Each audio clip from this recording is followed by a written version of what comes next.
দর্শক, সৌদি আরব এবং চীনের মধ্যে আলোচনা হয়েছে। শি জিনপিং ভার্সেস মোহাম্মদ বিন সালমান। দুই রাষ্ট্রপ্রধান হরমুজ প্রণালী এবং আসন্ন আমেরিকা ইরানের মধ্যে যে একটা নতুন করে উত্তেজনা সৃষ্টি হয়েছে, এটা প্রশমিত করার জন্য কি কি পদক্ষেপ নেওয়া যেতে পারে সে আলোচনা হয়েছে। সৌদি আরব চীনের কাছে দাবি জানিয়েছে ইরানকে এই ব্যাপারে বোঝাতে, যেন ইরান মধ্যপ্রাচ্যে যুদ্ধের বদলে শান্তি প্রতিষ্ঠায় কাজ করে। পাশাপাশি চীন সৌদি আরবকে বলে দিয়েছে ইরান এই অঞ্চলে শান্তি প্রতিষ্ঠার চেষ্টা করছে, কিন্তু বিপরীতে আমেরিকা তাদেরকে সেই শান্তি প্রতিষ্ঠায় সহযোগিতা করছে না। চীনের স্টেটমেন্টটা দুর্দান্ত। পাশাপাশি চীন বলছে যে হরমুজ প্রণালীতে ইরানের অধিকার আছে, আর এখানে যে নৌ অবরোধ করেছে আমেরিকা, এটা অন্যায় এবং এটি এই অঞ্চলে নতুন করে উত্তেজনা সৃষ্টি করছে। এই দুই রাষ্ট্র প্রধানের মধ্যে আরো অনেকগুলো বিষয় আলোচনা হয়েছে, সেই বিষয়গুলো এখনো স্পষ্ট আসেনি। যেইটুকু তথ্য পেয়েছি বিভিন্ন সূত্র ধরে আপনাদের জানালাম।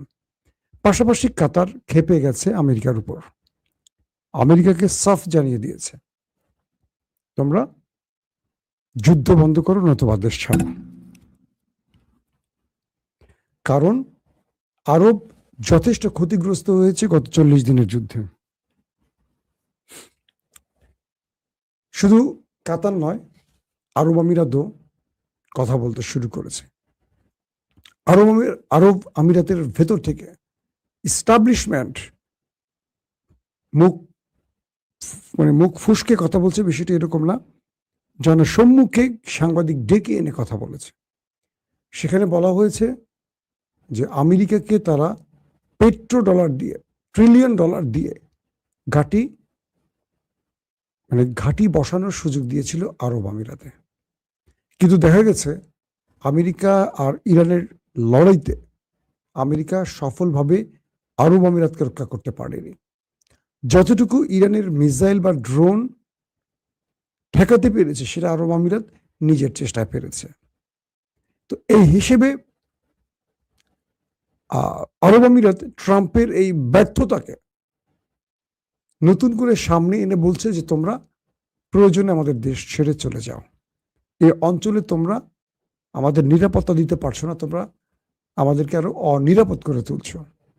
আর কাতারের পক্ষ থেকে বলা হয়েছে যে ট্রাম্প যুদ্ধ না করে, মানে তাকে যুদ্ধের বদলে শান্তি প্রতিষ্ঠায় কাজ করার পরামর্শ দিয়ে কাতার তাকে চাপ দিয়ে বলেছে যে আমরা আর কোনো প্রকার টলারেট করতে পারছি না। যদি এই অঞ্চলে নতুন করে আবার যুদ্ধ ছড়িয়ে পড়ে, এই অঞ্চলের অর্থনীতি এবং মানুষের যে স্বাভাবিক জীবন, সেটি ব্যাহত হবে। দর্শক, এখন আরো কয়েকটি বিষয় তৈরি হয়েছে যে পশ্চিম এশিয়ার এই রণক্ষেত্রটি মধ্যপ্রাচ্যকে যে টেনশনে ফেলে দিচ্ছে, সেই টেনশন থেকে ট্রাম্প কাউকে শান্তি দিচ্ছে না। তিনি এক একটা সময় এক একটা কথা বলছেন। কখনো তিনি যেমন লাস্ট স্টেটমেন্ট দিয়েছেন যে ইরানের সাথে তাদের পাকিস্তান সফরে আলোচনা চলছে, এখানে তাদের মধ্যে শান্তি চুক্তি হয়ে যাবে। তিনি এই কাজটি কেন করছেন? তার বাজার ওঠানামা করানোর জন্য। আপনি জানেন যে ট্রাম্পের বক্তব্যের উপর, ট্রাম্পের প্রতিটি বক্তব্য খেয়াল করলে দেখবেন তিনি সপ্তাহ কবে কথাগুলো বলেন। যেদিন শেয়ার বাজার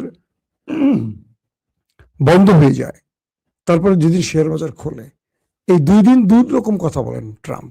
খেয়াল করে দেখবেন ভালো করে, কারণ তার অলিগারদেরকে তিনি বাঁচাতে চান এবং এই যুদ্ধের নাম করে তিনি ব্যাপক অর্থকে পকেটে পুড়তে চান।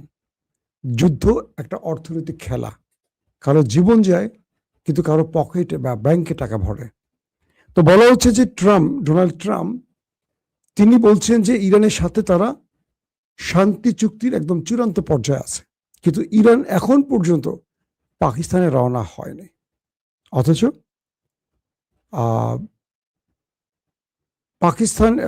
পাকিস্তানে কিন্তু আমেরিকার প্রতিনিধি দল রওনা হয়ে গেছে।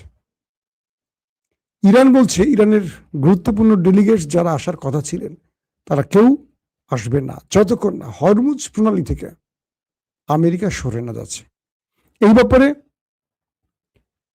পাকিস্তানের ফিল্ড মার্শাল আসিম মনির একাধিকবার যোগাযোগ করেছে ইরানের রাষ্ট্রীয় কর্তৃপক্ষের সাথে। তারা বলছেন, ইরান পাকিস্তানকে বলছে যতক্ষণ না ট্রাম্প হরমুজ ছেড়ে যাবে ততক্ষণ পর্যন্ত তাদের সাথে কোনো আলোচনা হবে না। ডোনাল্ড ট্রাম্পের সাথে আসিম মনির কথা বলেছেন, ট্রাম্পকে বলেছেন যে আপনি এই বিষয়টিতে ছাড় দেন, হরমুজ ছেড়ে আপনি আপাতত চলে যান, আপাতত না আপনি চলে যান, নতুবা ইরান হরমুজ প্রণালী বন্ধ রাখবে। তো ট্রাম্প মিস্টার আসিম মনিরকে আশ্বাস দিয়েছেন তিনি হরমুজ থেকে সরে যেতে পারেন, কিন্তু এটা আসিম মনির বা ইরান আস্থা রাখতে পারছে না, কারণ এই ব্যক্তি কখন কি বলে তার কোনো ঠিক ঠিকানা নেই। আমাদের শেখ হাসিনা, ওবায়দুল কাদের আর বিএনপির সালাউদ্দিন ভাইয়ের মতো। আচ্ছা, সালাউদ্দিন ভাইয়ের নামটা বলা কি আপনারা অখুশি হয়েছেন? বাংলাদেশের একমাত্র মন্ত্রী, কেউ কেউ তাকে প্রধানমন্ত্রীও ভাবে, নিজেকে হয়তো তিনি প্রধানমন্ত্রী ভাবেন, তিনি সব মন্ত্রণালয়ের দায়িত্বে আছেন এই মুহূর্তে, সব কথা তিনি একাই বলেন পার্লামেন্টে, কারণ তার মাথার উপরে আমাদের নরেন্দ্র মোদী দাদার হাত আছে। শেখ হাসিনা যেমন কাউকে তোয়াক্কা করতো না, সবকিছু তার কন্ট্রোলে ছিল, একদম পুরো বাংলাদেশ তার হাতের মুঠে ছিল, কারণ নরেন্দ্র মোদী দাদা তাকে খুব ভালোবাসতেন, দিদি হিসেবে তাকে জানতেন। তো বলা হচ্ছে যে আমাদের সালাউদ্দিন ভাইয়ের অবস্থাটা খুব ভালো, তিনি এখন খুব বাংলাদেশে ভালো পজিশনে আছেন, দুর্দান্ত পজিশনে আছেন, তার জন্য সবাই দোয়া করবেন। তিনি দেশের জন্য অনেক 12টা বাজানোর মতো কাজ করে যাচ্ছেন। আমরা চাই 12টা থেকে 13টা বেজে যাক বাংলাদেশের, কারণ একজন আমাকে লিখছেন জামাতের দালাল তুই। ও ভাই, একজন লিখছেন শিলং উদ্দিন, জি, যিনি জামাতের দালাল বলছেন তারেক রহমানকে বলবেন আমি জামাতের দালাল। বলবেন, পারবেন না বলতে? বললেন সালাউদ্দিন ভাই কি বললেন, তারেক রহমান পর্যন্ত তো আপনি দৌড় নাই, ওই পর্যন্ত যেতে পারবেন না, আপনি সালাউদ্দিন ভাইকে বললেন। এখন তো সবাইকে দালাল মনে হয় না, শুধু আওয়ামী লীগকে বন্ধু মনে হয়, তাই না ভাই? মিস্টার, কি বলবো আপনাকে, আমি কাউকে অপমান করে কথা বলতে পছন্দ করি না, আপনাকে বললাম। এখন হাসিনাকে ভারতকে খুব বিশ্বস্ত মনে হয় আর সবাইকে দালাল মনে হয়। 15-16 বছর কাদের সাথে ছিলেন? লজ্জা লাগে না? থাক, আপনাকে আর বাঁশ দিয়ে লাভ হবে না, এমনি তো বাঁশ খেয়ে বসে আছে।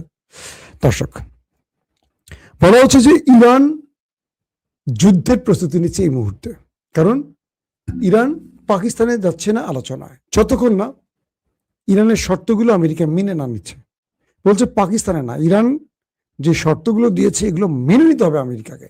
তার প্রথমটা হলো হরমুজ ছাড়তে হবে আমেরিকাকে, তারপর ইরানের ডেলিগেটরা পাকিস্তানে যাবে। ট্রাম্প পড়ে গেছেন মাইনকা চিপায়, কারণ ট্রাম্প দিচ্ছে। আমি যদিও তাস খেলতে পারি না, কিন্তু প্রবাদ হিসেবে মানুষের বক্তব্য অনুসারে বলছে, ডোনাল্ড ট্রাম্প ইরানকে ট্রাম্প দিচ্ছে, ইরান দিচ্ছে ওভার ট্রাম্প, বুঝছেন? ডোনাল্ড ট্রাম্প নৌ অবরোধ করেছে হরমুজের সামনে এসে, ইরান পুরো হরমুজ বন্ধ করে দিয়েছে। ডোনাল্ড ট্রাম্প বলছে আলোচনার মাধ্যমে শান্তি আসবে, ইরান বলছে তোমার সাথে আমি আলোচনায় বসবো না, কারণ তুমি মিথ্যা কথা বলো, তুমি হরমুজ ছাড়বে, আবার তুমি লেবানন ইসরায়েলকে দিয়ে হামলা করাচ্ছ, সকালে বলো যুদ্ধবিরতি, বিকেলে তোমার ইচ্ছে মতো হামলা করো, তুমি যুদ্ধবিরতির নাম করে তুমি প্রতারণা করো। সো আগে আমার আলোচনায় তুমি রাজি হয়ে আসো, নতুবা আমি তোমার সাথে আলোচনা বসবো না। তো এখন আসিম মনির যে বিপদে পড়ে গেছে ট্রাম্পের কি বলবো মধ্যস্থতাকারী হিসেবে, তিনি ঠিক বুঝতে পারছেন না কি করবেন। ইরান আসিম মনিরকে বলছে যে আপনারা চেষ্টা করছেন আমাদের জন্য, এই জন্য ধন্যবাদ, কিন্তু এমন দেশের জন্য চেষ্টা করছে যে দেশটি পেছন থেকে গুলি করে, সামনে থেকে না। তার মানে এরা বিশ্বাসঘাতক। আসিম মনিরকে বলছে ওই দেশটির সম্পর্কে এরা বিশ্বাসঘাতক, এরা আপনাকে লজ্জা ফেলবে। এরা এর আগেও একাধিকবার আলোচনার মধ্যেই ইরানে হামলা করেছে, এরা এখনো সেই সুযোগটি খুঁজছে। দেখেন চারদিক থেকে ইরানকে ঘিরে ফেলার চেষ্টা করছে। আজকে নতুন আরেকটি খবর আসছে, প্রেসিডেন্ট ডোনাল্ড ট্রাম্প আরেকটি কথা বলছেন যে 47 বছর মার্কিন প্রেসিডেন্টরা যা করেনি ডোনাল্ড ট্রাম্প এবার সেটি করে দেখাবেন, মানে পুরো ইরানকে ধ্বংস করে দেবেন। ইরান বলছে 5-6 হাজার বছর আগে তো আমেরিকার জন্ম হয়নি, 240 বছর আমেরিকার বয়স। আমেরিকাকে ইরানের ইতিহাস পড়তে হবে। মানে খেলাটা কোন লেভেলে চলছে বুঝতে পারছেন? তো বলা হচ্ছে যে ইরান তার দেশের ভেতরে গুরুত্বপূর্ণ কিছু বাংকারে এমন কিছু মিসাইল ড্রোন সেট করেছে এবং আমেরিকার যুদ্ধ বিমানকে মোকাবেলা করার জন্য এমন কিছু প্রতিরক্ষা ব্যবস্থাকে সাজিয়েছে যে তথ্যগুলো কোনো গোপন ইন্টেলিজেন্স সোর্সের মাধ্যমে আমেরিকা ইসরায়েলের কাছে পৌঁছে গেছে। এটি ডোনাল্ড ট্রাম্পের জন্য একটি টেনশনের কারণ হয়ে গেছে। অর্থাৎ ইরান বলছে যে ওই শত্রুকে আমাদের দেশে আমরা ঢোকাবো, বের হতে দেব না।